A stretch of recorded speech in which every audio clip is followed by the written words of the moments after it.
Samantala sitwasyon sa mga huling araw ng operasyon ng Baratillo sa Dagupan City, ating alamin sa live report ni CJ Torida. CJ?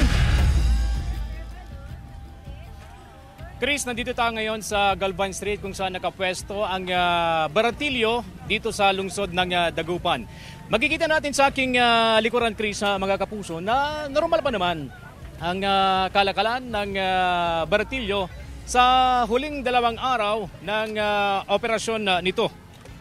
Nakausap natin kanina ang ilang negosyante rito sa Baratillo at sinabing handa na raw sila sa pagtigil ng kanilang operasyon sa darating na Sabado, Pebrero 22.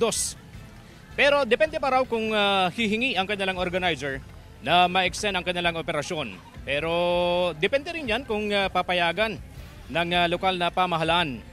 Kahit papaano raw, medyo nakababawi naman na raw sa kita ang mga negosyante sa tagal ng kanilang operasyon.